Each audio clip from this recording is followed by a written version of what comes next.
When it comes to battle rap, I always tip off my cap to Eyedea. Oddly enough, when it comes to poetry, I also give him a lot of props. Eyedea was very well rounded, and although he never got the kudos he truly deserved in life, this shouldn't take away from how much impact he had in my life in particular.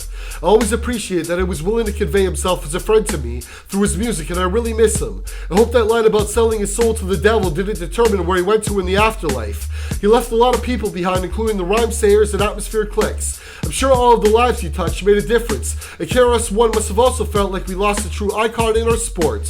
Wherever he went, I'm convinced he's brought his talent with him, and he's doing a good job in another plane. He had the magic eye, that was for certain. Michael Larsen truly was a marvelous person. I didn't know a freestyle rapper who served him, and Michael was as thorough as a fucking brain surgeon. He had the magic eye, that was for certain. Michael Larsen truly was a marvelous person. I didn't know a freestyle rapper who served him, and Michael was as thorough as a fucking brain surgeon. Michael Larsen stood when they asked him to sit.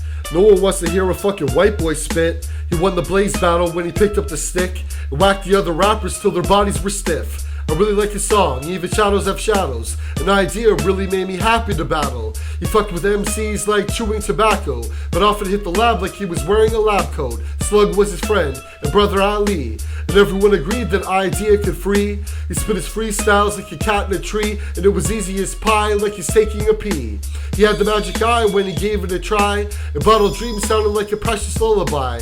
Michael had a sweet side like pumpkin pie, even though he said something that made me want to cry. He told me it was better that his soul was the devil's, which made me really think he didn't know he was special. I'm sure the life in Minneapolis made him stressful. I only wish he didn't have to come off so dreadful. He had the magic eye, that was for certain. Michael Larsen truly was a marvelous person. I didn't know a freestyle rapper who served him, and Michael was as thorough as a fucking brain surgeon. He had the magic eye, that was for certain. Michael Larsen truly was a marvelous person. I didn't know a freestyle rapper who served him, and Michael was as thorough as a fucking brain surgeon. He told me one day he would be a hero, somebody's hero, and not just a weirdo. He hung onto this thought like it's a ring on his earlobe, but never got the chance to turn the mold into Play-Doh.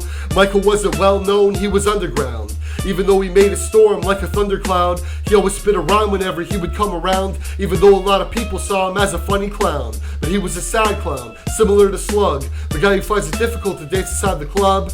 If he was a vegetable, he felt like a spud, and didn't know if anyone would ever dig him up.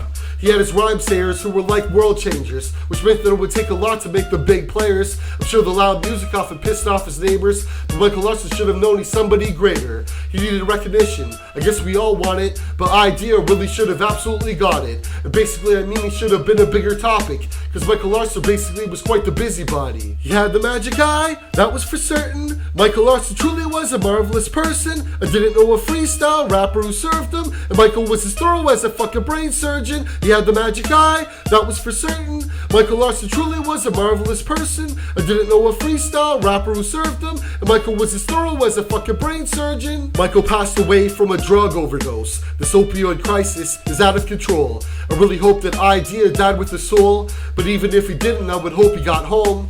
He'll always be remembered for his awesome freestyles. It would have been tremendous if he walked the 8 Mile. If this album was something very similar to Trial, I think the prosecutor wants to pardon this child. And if he even made a fatal flaw in his past, we'll move for dismissal. This rapper had class, the jury can chill, the judge should relax. I'm really wondering the reason why he's been had. I want to see Eyedea if I see the other side, even if it's something silly like a water slide. But you would have to know I'd have the will to want to rhyme, even if it meant I'd have to cut him down to size. So if there's somewhere else that I could go, I'd like to know. And knowing who I am, I'm sure I'm gonna kick the flow. I want to see Eyedea because I think he'd rock the show. And hopefully we wouldn't have to trade each other blows. I really miss Eyedea. I think he missed out. I guess we have to watch the fireworks from God's house. I know there's times in life where I've been acting like a slouch, so maybe Michael Larsen's ghost can punch me in the mouth.